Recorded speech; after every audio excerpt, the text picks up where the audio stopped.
Welcome to the August edition of Multimodal Monday. This month is going to be focused on behavior change and how we actually change that. But before we dive into that, my name is Sandra Phillips. I'm your host today. I live, work, play on the unceded territories of the Musqueam, Squamish, and Tsleil-Waututh people. And I run a small agency called MoveMe. We're focused on shared mobility architecture, which is essentially the design, plan, and build of new shared mobility services. We've done this across the globe, from like car share from Hawaii to Dubai and everywhere in between, to micromobility, such as the first electric moped share in Brooklyn, to integrating all these services into public transit, which is what we've done in Vancouver, where we're based. But today I'm actually joined by Anna Bohn. Anna and I know each other from the City of Vancouver's C40 Women for Climate initiative. And Anna is the co-founder and creative director at Etho Studio. And she's been the creator and the design lead of the Lighter Footprint app, an app that has been developed in partnership with BCIT, who is the technical lead. So, with all of that said, maybe Anna, you just give us a little bit of background on how you got into this behavior change Lighter Footprint app and the work you're doing. Sure thing. Yeah, it was kind of a bit of a journey. Basically, like I grew up in Vancouver in North Van and loved nature from an early age. But of course, when it came to career, as you said, I went into something totally different, graphic design specifically. So I've created apps and websites and ad campaigns that have appeared like all over the world. But yeah, I had a bit of an awakening moment, and it all got turned upside down for me when I went backpacking across Asia with a friend. At some point, we got completely lost and ended up in this super polluted factory town. And yeah, it was difficult to breathe, and at times couldn't even see 20 feet in front of us. And when we left that place, I couldn't stop thinking about all the people that call that city home. So basically, when I got back to Vancouver, I was determined to do something. I knew that I was contributing to the problem, but had no idea where to start. And lots of the information that I found out there conflicted, because I later learned that the greenest thing to do often depends on where you live, what your energy source is, etc. So long story short, I went to a talk by the amazing Dr. Jenny Moore of BCIT. And as part of her research, she done like an in-depth analysis of Vancouver's footprint and also many cities across BC and the world. And so essentially she had all the answers to my questions. And yeah, it made me wonder, how can we make all this great information, this great data accessible to people? And that's essentially what came together to form the Lighter Footprint app. So essentially, Jenny enthusiastically agreed to lend her data and expertise to the project. BCIT became the technical lead with help from Cora Halsworth and Ryan Mackey. We created a first draft. And yeah, we tested it with hundreds of people across BC. And yeah, it's gone well so far. Basically, how it works is users take a 10-minute lifestyle quiz. The app generates a super localized footprint. That's one of the kind of advantages of the app. It's based on really local data. Users are given sort of suggested milestones in terms of how to reduce their footprints. They can figure out how they want to hit that in whatever way works best for them. And basically, they track their progress over time and see their footprints lighten. So overall, the goal is to help empower people in BC to understand and lighten their footprints. There's a lot of stuff out there that's out of our control, but some things like diet are. And at the same time, you know, there are tons of pros to living lighter. Being healthier, eating a whole foods diet, more exercise as you get around by bike or foot, and less stuff to haul around as you move from apartment to apartment. And so, yeah, today the Lighter Footprint app is part of a pilot program run by BCIT's Center for Eco-Cities, and our soft launch is spring next year. Yeah, it's a very Yeah, cool. and it's very cool. The interesting thing is obviously the lighter footprint app is not just focused on transportation, which, you know, my world revolves around personal transportation and how we get people out of their own cars Yeah. specifically Hmm. into any other mode, quite frankly. Yeah. Um, but Yeah. I think the challenges are similar, like what you're describing, right? The behavior change it often seems almost impossible. Our habits are very sticky. We don't know, you know, which information source do you trust? Yeah, Is totally. buying local better? Is buying organic better when it comes to food? But it's similar in transportation. Hmm. So I think one of the really interesting thing is that the lighter footprint app is trying to simplify, as you said, trying to simplify this very the great information that Dr. Jenny Moore collected, but that's very academic, right? There's a big disconnect between that and what people actually do. So, what have you seen? Maybe that works, and maybe also what hasn't worked. You said you've been testing this for Hmm. a while now. Yeah, it's a very like interesting challenge. I think the first thing was just that most people didn't understand where they should actually be focusing their efforts. And so when you base your decisions on this like super localized data, you can trust that, oh yeah, for sure, like this thing that I'm doing actually makes a big impact. Yeah, that's one of the first things that has come up. So essentially, um, in in working with the app and the BCIT team, there's kind of been a few rules of thumb that have come up that have really helped people focus. First, I would say that one of the surprises to me was that most of an item's impact comes in the production of that item, not actually in how you dispose of the waste. And so, sometimes we spend a lot of effort trying to recycle something properly and bring it to the right spot, but really 90% sort of approximately is in how it was produced in the first place. So, general rule of thumb, if you're going to be focused on that stuff, like it's far better to kind of try to be more zero waste maybe with your products at home than it is to try to bring your packaging to the exact right spot. And then also generally buying secondhand is much more beneficial than buying a new product, even if the new product is, sustainably manufactured or trying to be more eco-friendly. So that's kind of one rule of thumb. And yeah, a lot of people don't know that. So it's sort of, if you're going to prioritize your efforts, that's one place to start. The second thing is that for food generally, it's more important what type of food you're eating than how that food is either packaged or if it's local or organic. Although local and organic are awesome and important for like other reasons, but if you're just talking from a footprint climate change perspective, it's more important what you eat. So some things too that have super high footprints are beef, lamb, and cheese. And yeah, when it comes to making decisions in your everyday life and you're kind of wondering like, should I eat this super packaged vegetarian meal or should I have this, you know, those things, generally the type of thing that you eat is more important. So just as a way to focus your efforts. And that's, I'm going to pick up on kind of the middle one that you mentioned, which is like it's better to have secondhand, obviously with stuff. I think in our case, the Right. personal or into transportation world, that's why we focus on shared versus everybody needs to own. Totally. Um, so even Mhm. on a like just to kind of spin this further, so car share obviously in Vancouver is very big. It still is one of the Yes. biggest markets in North Yeah. America. So that's obviously a better use if you share the resource with a lot of other people than if you, Hmm. Totally. even if you buy the best electric Yeah. vehicle on the market right now, it's still better to share resources amongst people, is what I'm Yeah. thinking. Yeah. Yeah, totally. On the transportation note, I think around 85% of our trips in Vancouver, ideally, um, are should be by, bike, foot, or transit.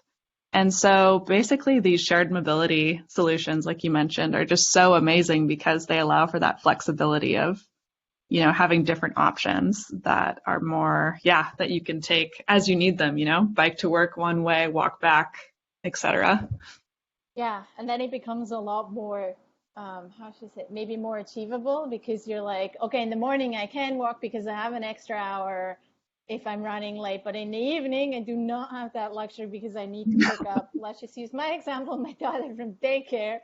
Yeah. So then I need to make sure I have some other transportation options. Anyway, Yeah. the other really interesting thing, and maybe where we can dive in a little more, is like you've been testing the prototype and you've been testing, like, one of the things I'm really interested at the moment personally is like, how do you change behavior?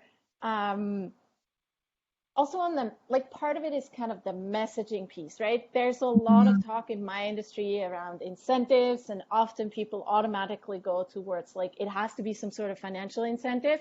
Mm. Um, which A, I know they don't always work depending on the culture you're in.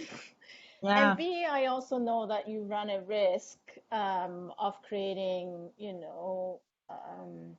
financial incentive system that might be inequitable, not by intention, but just because you didn't think the thing through on for everybody, it all of a sudden becomes inequitable because you incentivize exactly the people that already have a lot of options Mm-hmm. rather than giving the others more choice. So all that put aside, what have you learned where it's less about a financial incentive but Mm-hmm. other things that really help nudge people towards more positive behavior? Yeah, totally. Well, one of the things is that we found that just framing things in a more positive way and kind of underlining the what's called co-benefits, basically the positive side effects of these climate actions, has been pretty successful. I think often in existing like climate change messaging, it's sort of given off this feeling of like cut back, sacrifice, like reduce, Right. and it kind of makes people feel like, oh, you're asking so much of me, and like you're taking away my freedom, my choices, like bit by bit. But if you flip that and say, like, actually, you can live like a super healthy, awesome life by taking on some of these things, and there's lots of other reasons like being healthy, being fit, that come as a nice side effect. Mm-hmm. People are much more pro. It's sort of like, we're telling you this to help you, like, as well. And so, yeah, we've seen that work pretty well. And there's lots of research by this group called One Earth and Citra kind of back that up. Another thing that they found is that there's actually so many reasons why people take on more green behavior. Sometimes it's like, people have for traditional list values of thrift. Maybe they grew up in maybe they're a bit older and they have kind of like these depression era like values of being thrifty and conserving and stuff like that. So maybe that's the main motivator for them. And other people have kind of like spiritual, almost kind of like reasons for wanting to live with less, live like a really minimalist, like non-materialistic lifestyle. So basically, there's so many different profiles and reasons why people want to adopt these climate actions. And if you kind of address those, you broaden the pool more than the people that are just motivated for climate change alone. Okay, so I was just gonna, like, I just wanted to clarify this because what I'm hearing you say, and this is very interesting, because I have a grandma who grew up, or two grandmas who grew up in the area of thrift, and they like the thrift part, and we're being thrifty, and I'm saving every single elastic because I can possibly use Yeah. this in another situation, resonates way more than if you're talking about climate change and future generation impact. Yeah. So what I'm hearing you say is like, we got to understand that we actually may have a much bigger pool of people that would do anything that creates a lighter footprint, but we cannot use the same messaging. We got to talk to them differently. Okay. Yeah. That's Exactly. very Yeah. Well interesting. said. Yeah. Yeah, totally. Um, Yeah, that's been a big learning for sure. That's been successful. Let's see. We also we also have found that framing things in a more positive way or an additive way has helped a lot, in the sense that just from a gamification perspective, it's not super motivating to see your footprint go down. Like seeing a number go down is just not as exciting as like, getting more points and leveling up and all that stuff. So another thing we've tried is like flipping how much carbon people can save. And so far that has been great. So yeah, I wonder. Sorry. Go back on Yeah, the flipping that how much carbon you save. yeah, So yeah. I totally get the like, yeah, it's not like it's somehow psychologically just feel like you're Hmm. not doing the right thing, right? If it goes downhill. So Yeah. what are you doing with the flipping the carbon savings? Yeah, we do. We basically have like our number, our metric that's like underlined. One of them is how much carbon you're saving. So that number goes up. And basically, we're trying to figure out now how to make kind of a real like life equivalent to that. So, for example, saying this is how the equivalent of how many cars taken off the road or the equivalent of how many trees planted or something like that. But basically, one, the number goes up, so that's very exciting. And two, there's kind of a physical, tangible, metaphor so people can wrap their heads around like what that actually means. So that's, Yeah. yeah, so far so Growing a good. forest rather. Exactly, yeah, Exactly. so many trees. This is actually so funny. So long time ago, when I was a car to go, and it wasn't focused on lighter footprint. I'm just going to be very clear. But what we're trying to do is create better driving behavior, which obviously has an impact and reduces the footprint. Yeah. And so what the team developed was we used to have these head units in the car with a screen, which they're no longer there, but they used to be there. And they had a little, it was gamified. So if you uh, used the brakes well, if you didn't speed up like really abruptly and braked really fast, then you would grow 3 trees and the trees would get bigger and eventually they flower and eventually there were a bunch of birds. Um, and people love that thing. Like, Yeah. and during Christmas, it's turned into like Christmas tree, and Santa all of a sudden flew. And if you did a bad job, the trees all died, and they turned into these like ugly looking stumps. Oh Um, man. and Yeah.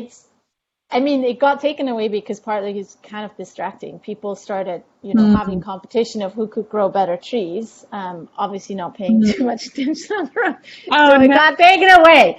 But I just like that whole visual piece. That makes perfect sense to me, right? You can see, oh, I Hmm. just planted, I don't know, a garden or whatever. Yeah. But that makes a lot of sense to me. Hmm. So interesting.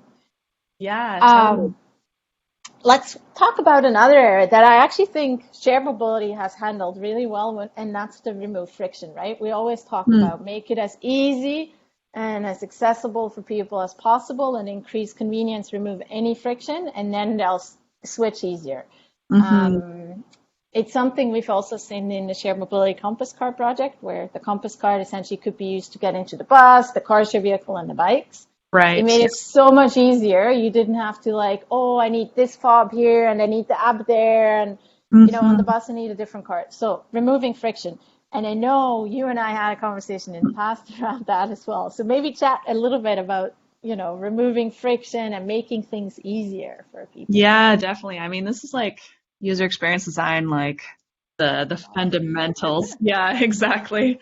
Like, definitely, I mean, when it comes to something like an online shopping experience, like it's been so demonstrated time and time again that any like point of friction, any inconvenience whatsoever during the checkout process or anything, is just so demonstratively connected to like a drop-off rate in terms of people abandoning their carts. And so, yeah, essentially, I think we've all kind of been accustomed or we have a new standard of how convenient everything should be. And that essentially, if anything doesn't meet that, it's a big barrier for people. We're imagining often we're using our phones, we're doing something in line or like on the C bus or whatever it is. So we don't have a lot of time and bandwidth often that we're applying to these things. So yeah, we found in the app, there's sort of a 10-minute lifestyle quiz to capture your footprint baseline at the beginning. And this is kind of key to starting people on this journey of like understanding and lightening their footprints. But basically, because we're working on looking at the whole footprint, there's lots of questions that need to be asked, and there's lots of information that people have to input. So generally, we've done things like using only units of measurement that people understand, like how many times did you eat something. We're not talking about like, we're trying to avoid having people needing to input kilometers, for example, for their trip. Instead, they can put in their starting point and destination, things like that. So basically using measurements that people understand and are really accessible to them. And then also not asking for information that they don't have top of mind. So if they have to like leave the app to go get their like electricity bill or something like that, like probably not going to be the most fluid, frictionless experience. And then also where we created like these tools to help people make an educated guess. So for example, in the electricity bill example, if they didn't know exactly what their usage was, they could use the average for a dwelling of their size. So yeah, that really helped. Essentially, it was better to get them to make an educated guess than force them to go and get the exact number. Perfect. Because then we see a higher drop off. Yeah. Yeah, the perfect number Yeah. didn't help at the end of the day because you Exactly. lost them at that point. Exactly. You can't let perfect be the enemy of good, as they say. Yeah. And we so often have this, right, need of getting like the perfect data. We're so obsessed with like it has to be perfectly accurate when, that may not make that much sense. Right, totally. Yeah, it's totally up to the user or the person using the app, right? So if that is really important to them, like, yep, you can go and get exactly the info you need. But if you're trying to get a sense, or if you're just trying to see like overall trends and stuff like that, it's like the average for your dwelling size is more than enough. Yeah. Yeah. Now I am curious because I'm part of a behavioral insight course at UBC at the moment, and we had this very interesting conversation, and I'm curious if in any of the recommendations after once I took my footprint, if you have introduced more friction. Because you can use more friction, and our conversation was around reducing plastic waste in office. And initially the idea was, let's just all have a plastic bin next to our desk. And a part of the group was like, well, then you're just you make it so easy. People probably increase the use of plastic because now they're like, I'm recycling. Versus if you only have one station in the office, it makes it harder. You gotta walk. So that the whole idea of introducing friction to create a behavior that you want, because it's harder to do that. I don't know if you've done anything like that. No, nothing comes to mind, but yeah, that's a really interesting topic. Like, it reminds me of like, say, to-go cups at coffee shops weren't available, then I would definitely bring my mug like consistently because that would mean no coffee otherwise. Yeah. And I can see, applying a little bit of friction to just discourage the behavior that's not wanted. One thing that I think is like such a shame generally is that our societies are just not designed for people to make the right choice, or like the right meaning the more environmentally friendly or however we determine that metric choice. So if we can kind of make behaviors that are not as beneficial, not as positive or difficult, I think that would make a huge difference. It reminds, Sorry. No, go ahead. Oh, I was just going to say, there was this like amazing case study. I think it was Denmark, not totally sure, but basically they decided instead of having people opt in to become an organ donor. Do you know that one? Oh yeah, we've been talking a lot about that one in Behavioral Insight, but it's a great study. Please go ahead. It's a great study.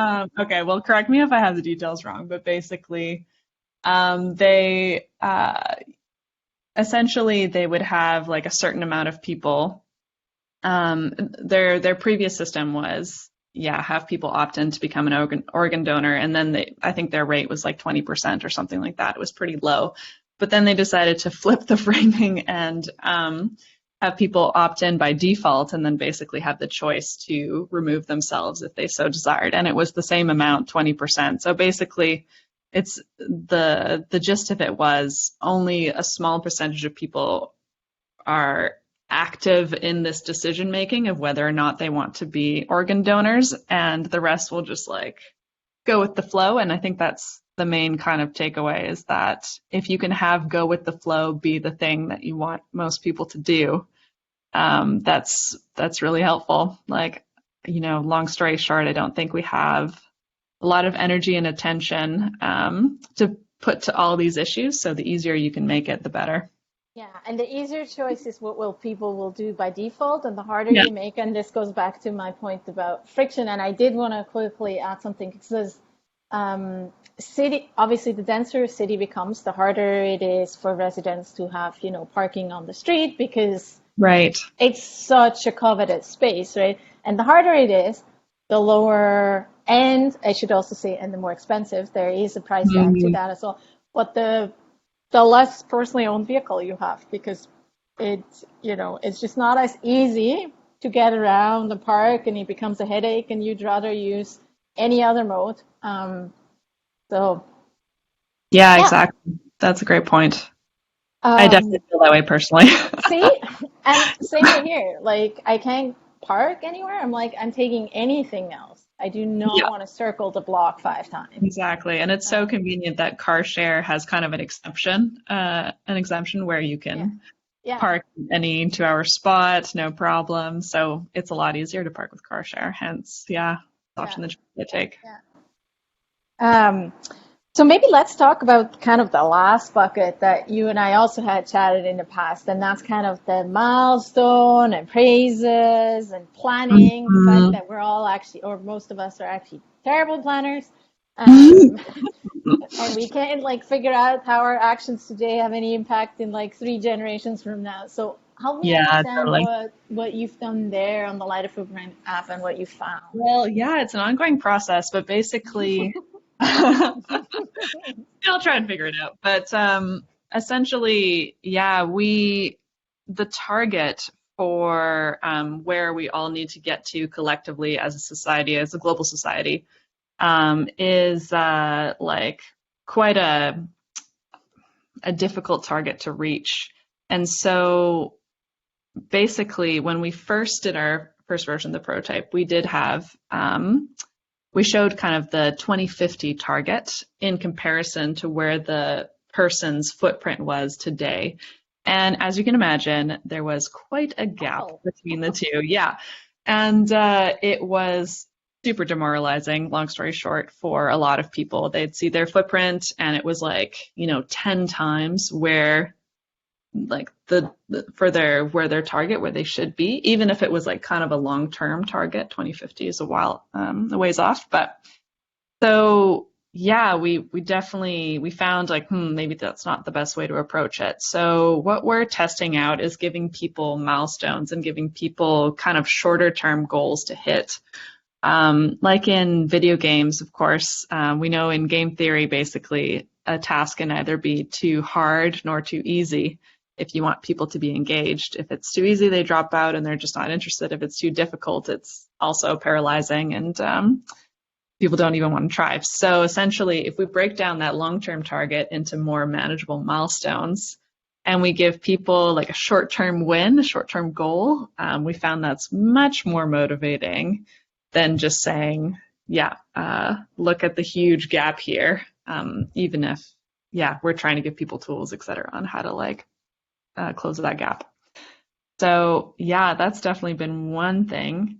The second is, yeah, because it's a process and because we have to give milestones, we also need to help people plan. And one of the things that we found really useful is giving people the tools to kind of imagine or forecast, basically, if I do this, what happens to my footprint? So that kind of goes together with the milestones. Like if you're not doing everything at once and you kind of want to break it down, and then also you want to sort of imagine what is it going to be like, or what's my footprint going to look like in the future. Yeah, we have to have those tools. Planning in general is, or forecasting, I'm not sure what the exact term is, I think has been helpful in like weight loss programs and other sort of Savings, behavior financial change. savings Yes, exactly. for So like that retirement. testing, that being like, okay, this is where, like really being able to see the destination. And I think it seems like this is kind of tapping into that a little bit. Yeah. And Yeah. really, it's like forecasting where you would be on the positive and not showing, like, yeah, as you said, not showing the big gap, Yeah. um, Not emphasizing which that as much. which is so interesting because, like, the news, obviously, like, the worse the news is, and the more doom and gloom the story, the better, or at least somehow that feels In the like news, what yeah. news does a lot, especially around climate change as well, right? So, what Mhm. you're basically telling me, you've got to tap into kind of our innate, and I'm gonna ask you one other question around this um, innate want to hit some sort of checklist or goal that I can achieve and make me feel better about myself and what I contribute, right? Like you want to tap into that more than showing them the world is Mhm. coming to an end because then people just are like, okay, thank you, I'm tuning out now. Yes. Yeah, thank you. I'm like completely a nihilist. Like, I don't care anymore.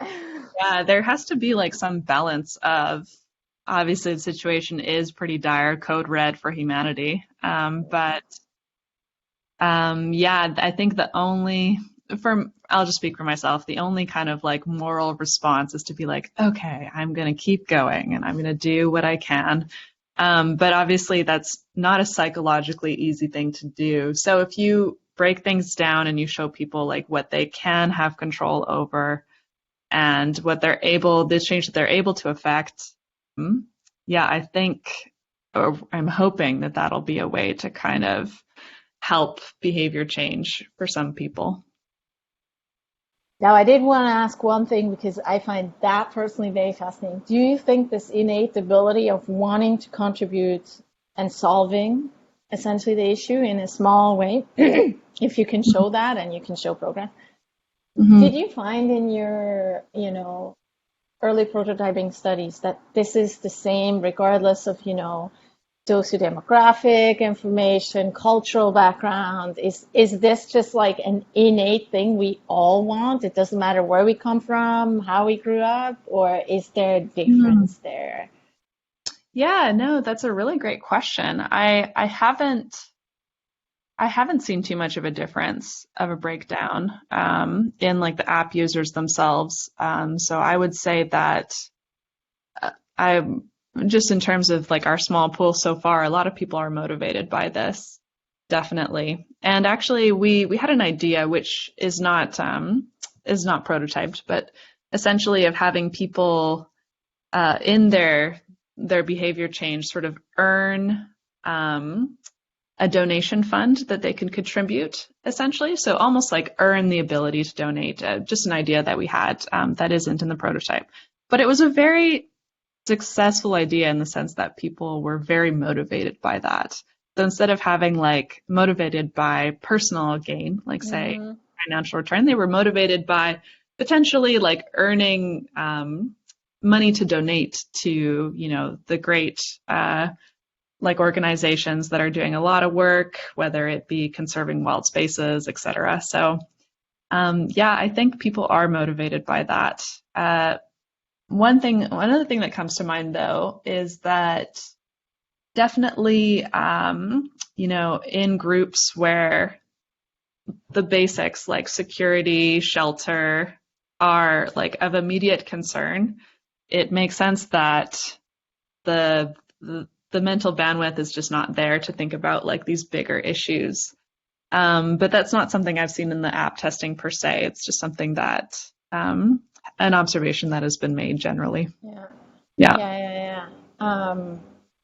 The charity piece is very fascinating to me because again, I'm using Cardigan as an example, but a couple, like, oh, I can't even remember how many years ago, but they ran in Vancouver specifically. They ran I think it was over Christmas month. They ran like, if you took a car that had a little heart Mm. and it was further away than you normally would, Mm. which meant you helped the company move the cars into the right places Right. again. Um, but if you took that, it had a little heart on it. They donated on your behalf. So similar Mhm. to, like Whole Foods, you didn't use a plastic bag. Do you want to donate? And the company does it on your behalf. And it was Mhm. hugely successful in BC. I will tell you, it was not as successful in Germany.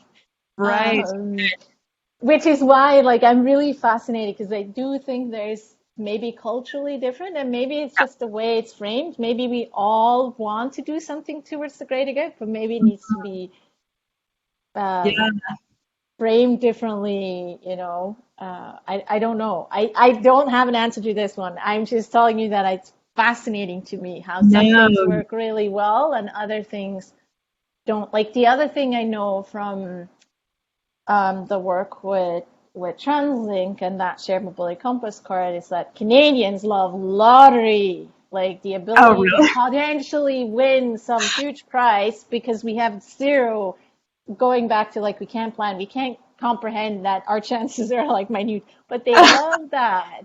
And so there's actually a very interesting behavioral insight probably done experiment from the States where they gave people either personalized bus route emails. So they would tell you, hey, Anna, you need to go from, I don't know, downtown Vancouver to North Van, and this is your personalized bus route. And you got an email in the morning. So you Hmm. didn't have to think about planning. It told you exactly how to get there. And the Mhm. second group got that plus entered into a pot. Mm. Now, the finding actually was that the personalized email made a much bigger difference between that and people that didn't get anything. Then, the additional chance to win something was incrementally bigger, but that was a US study. Right. And I know that I've been told now numerous times that Canadians love the fact that they can collect points, that they can enter into draws. Um, yeah, Yeah. exactly. I'm like, really? Okay. Yeah, that's really like fascinating to me, especially because, well, we haven't tested outside of BC. Okay. And we're hoping to, like, as BCIT and Dr. Jenny Morin and the rest of the team, like, sort of do more footprint analysis of different cities, like, we'll be able to roll out in different places across Canada and elsewhere. But yeah, it'll be really interesting to see if what we've uncovered in testing here actually applies, because I can definitely see that some people are motivated by convenience, some people are motivated by saving money. So basically, if you're offering them an incentive that doesn't align with the main reason that they're using the service, like, it's just not really going to work. Yeah. Yeah. So Well, I think continue. we're both still, as you said, it's work in progress. It's not like done. I don't think we'll ever be done unless humans are way too complex, Yeah. which makes it fascinating to me. Um, Totally. I realize we're kind of coming up at the time limit. Is there anything else that you'd like to tell kind of the Move Me audience, which is, very, as I say, very focused on transportation and changing people's behavior there? Around transportation, and maybe something from the lighter footprint app, or just something that you want to leave as like what's next here? What do we have to figure out?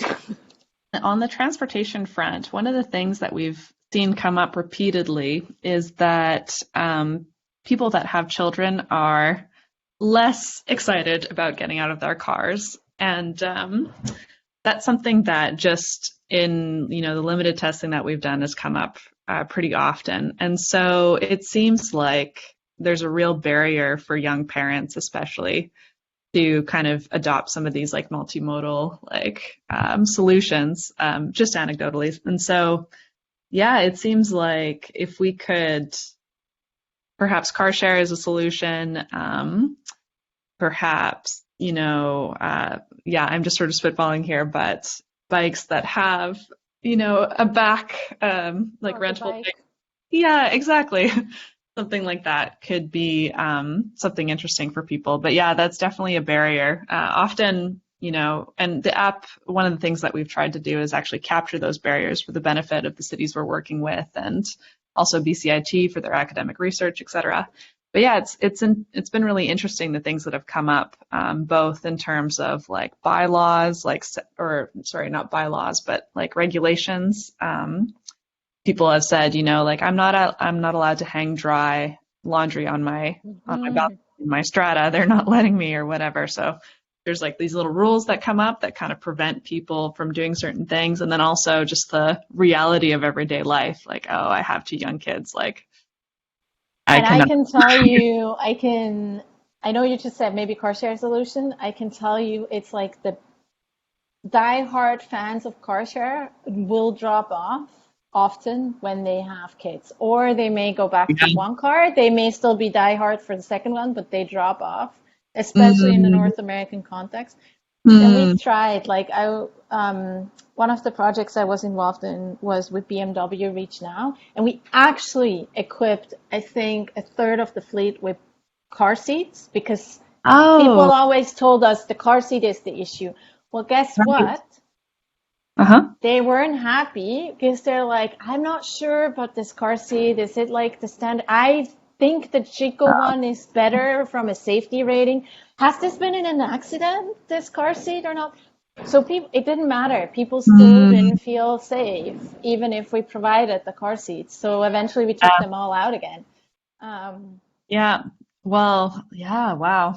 That makes total sense to me. I mean, that would have been like kind of the logical, but yeah, I guess, yeah, safety of a young child is of such, importance that it's difficult to kind of trust in a way.